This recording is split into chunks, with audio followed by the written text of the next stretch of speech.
A car pulled in the driveway and she fell to the ground. And out stepped a captain where her boy used to stand. He said, "Mom, I'm following orders from all of your letters, and I've come home again." He ran in to hold her and dropped all his bags on the floor, holding all of her letters from war.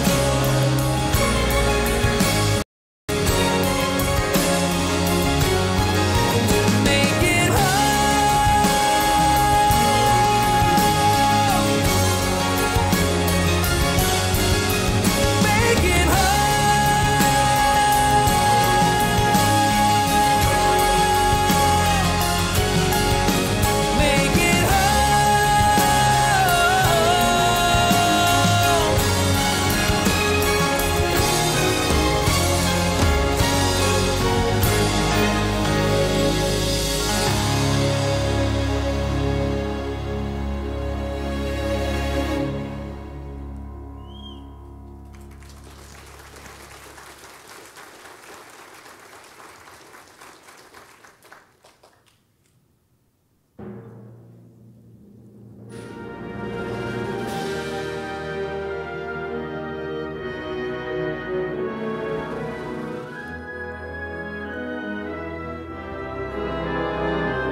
Let no ravages of time testify to the present, nor to the coming generations that we as a people have forgotten the cost of a free and undivided republic. Should other eyes grow dull, and other hands slack, and other hearts cold to this solemn trust, ours keep it well as long as the light and warmth of life remains to each of us. So let us then, at the appointed time, gather around their sacred remains and garland the passionless mounds above them with the choicest flowers of springtime, and let us raise above them the dear old flag which they saved from dishonor. With that solemn promise, Army General John Logan signed the executive order in 1868 establishing what today we call Memorial Day. We have been faithful to his promise for 150 years. And today, with our nation in great peril and a new generation of Americans fighting for our freedom, and with the light and warmth of life which remains to each of us, we shall do it again. The cost of which General Logan, of course, is the blood shed by those great Americans who've given their life in defense of our freedom. It is, after all, the hardest currency of all, once spent, never to be recouped. It is a debt that we shall never be able to fully repay. Yet this memorial service this morning provides us the opportunity, at the very least, to acknowledge that debt, and for each of us here to recommit ourselves to ensuring that that cost was not spent in vain. For nearly 250 years, the American military has been the vanguard of freedom around the world and has earned the respect and the admiration of generation upon generations of freedom-loving people everywhere. Upon these great Americans rests not only the memory and the pride of valor past, but the hope and the vision for a brighter and more peaceful tomorrow.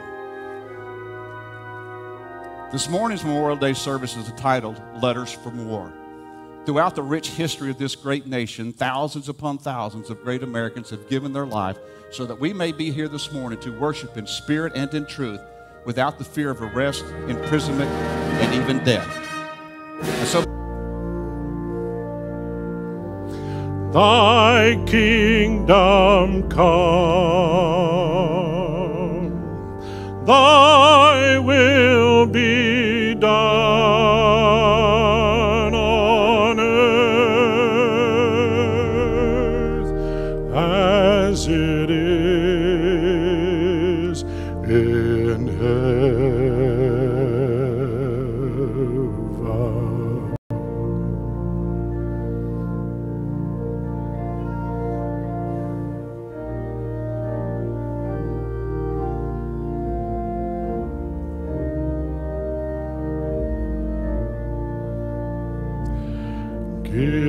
Give us this day our daily bread, and forgive us our debts as we forgive our debtors.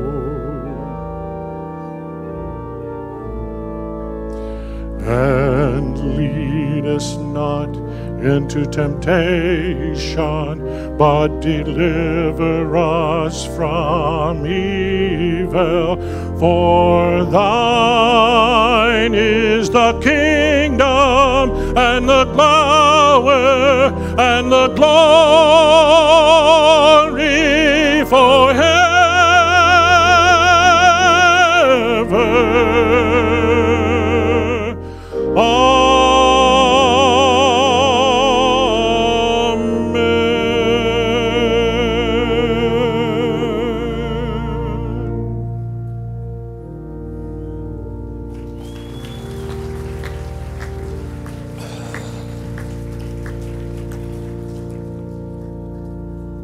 Ladies and gentlemen, please stand for the presentation of the national colors by the Adairsville High School Junior ROTC Honor Guard, and remain standing for the congregational singing of the national anthem and the rendering of today's invocation. Present the colors.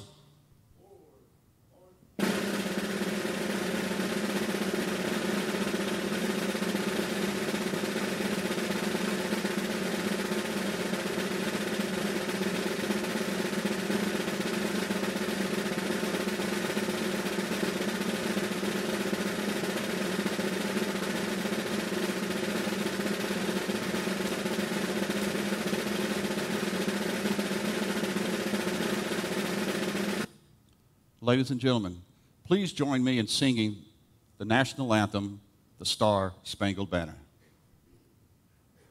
Sing and you sing by the dawn's early light.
We are privileged today to have a video from 2010 Memorial Day service of the Reverend Dr. J. Carla Northcutt rendering the invocation for that special service.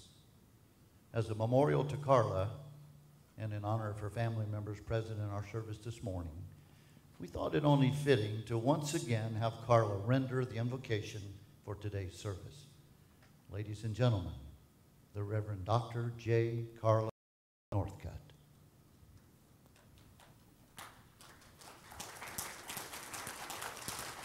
May we bow our heads in prayer. O God, our God, how excellent is thy name in all the earth. You are our help in ages past, our hope for years to come. You're our shelter from the stormy blast and our eternal home. Lord, you are a refuge for the oppressed, a refuge in time of trouble. We know your name, and we put our trust in you.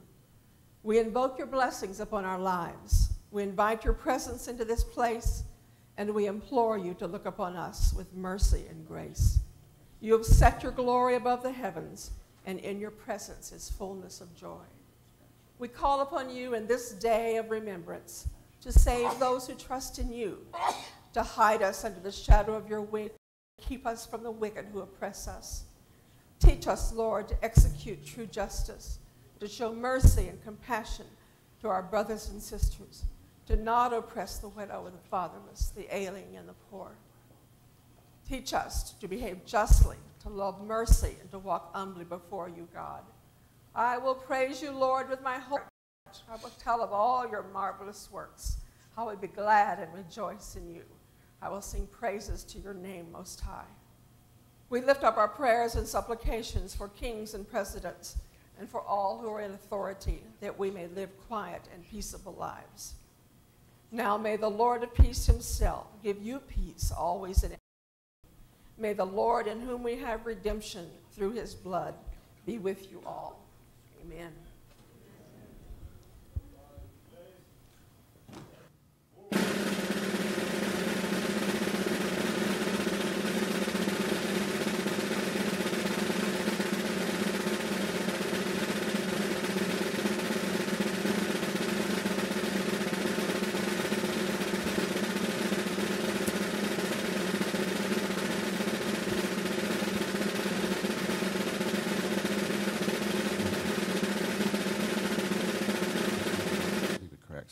Thank you, ladies and gentlemen. Please be seated.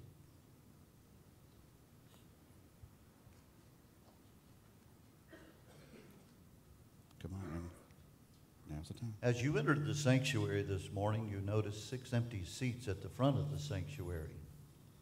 These are our 6 seats of honor. Each seat is here to honor the great American heroes who understood the cost of freedom exercised through their selfless service so that we may remain one nation under God, indivisible, with liberty and justice for all. For you see, freedom is not free at all. The cost of peace requires an exacting price. The 6 empty seats represent great American men and women from each of the 5 military services: the United States Army, the United States Marine Corps, the United States Air Force, the United States Navy, the United States Coast Guard, and those missing in action in all wars who have answered the final roll call. The Seat of Honor ceremony symbolizes that they are with us in spirit even now as we honor them and remember their sacrifices for us and for their country. Some of you in the sanctuary this morning may have been too very young. Remember when these men and women were sent into combat during the nation's time of need. Or you may well recall the exact moment when they recently departed. Nonetheless, we are never to forget the brave men and women who have answered our nation's call to service and who have paid the ultimate price for our freedom. It is important for us to remember.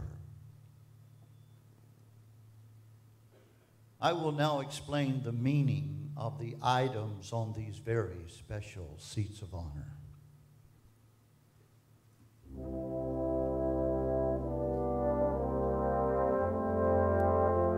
Each seat is raised to symbolize our everlasting love and appreciation for the devotion and sacrifices of our now departed men and women in the armed forces of the United States of America. Men and women who have paid the ultimate price and those still missing in action on battlefields around the world. Remember,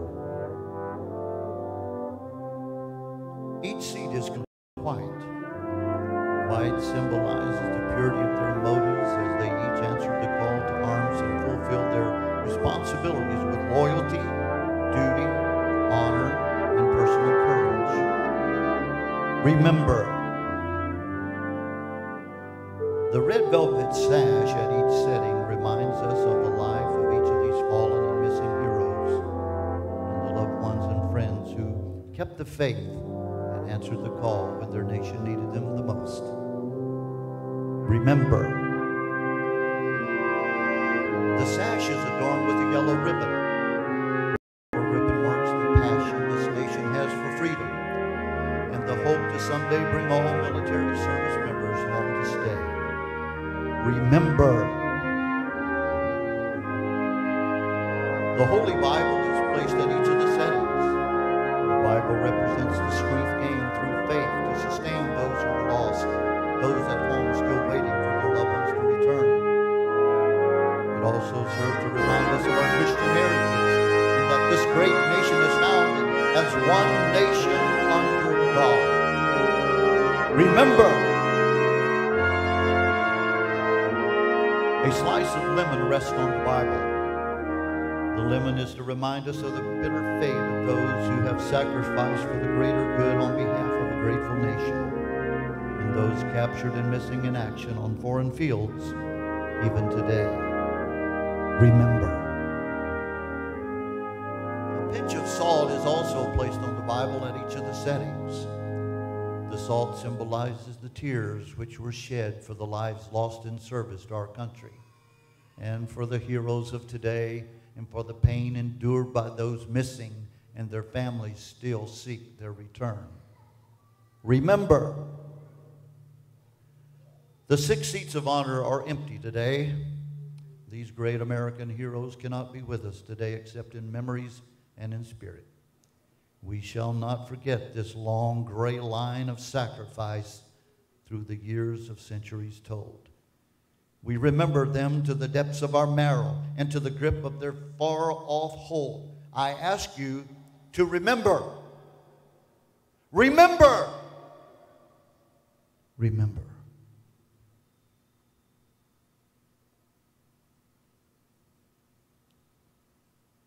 From 1939 to 1945, a great conflict raged around the globe that can only be described as a true world war.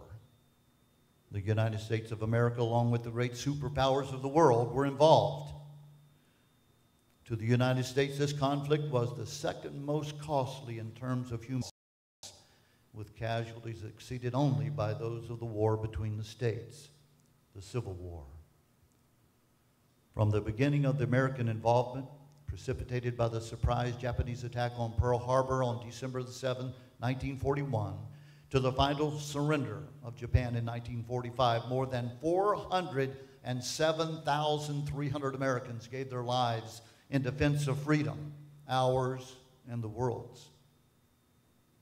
Worldwide, Americans fought and died in every theater of operation from North Africa to Europe, and from the South Pacific to Aleutian Islands, from Hawaii to the Philippines and Okinawa, on land, at sea, and in the air. Virtually every family in the United States was touched by the war in some way, with fathers, brothers, and sons serving in every campaign, and mothers and sisters serving as nurses near the front lines, and in multiple roles supporting the national war effort at home. World War II was a total war that involved every socioeconomic class in America. Every American citizen was touched in some way by the war. During the course of the war and from every battlefield, there was no greater hope for the men in the field than the constant desire to be home for Christmas. Here is a special letter from an American soldier serving somewhere in the Pacific Theater of Operations, written in early December. Last night I got the package you all sent, and I was more than proud to get those cigarettes and lighter. Thanks a million for all of it. Well, maybe I'll be back to enjoy next Christmas at home. At least I'm planning on that in a big way. So I guess I'm doing all right. I have this swell sergeant, and I'm proud of that. He's from Alabama, and he said he's been through Marietta. His name is McCain, and we just call him Mac. And another sergeant went home this morning, and he was a swell Joe too.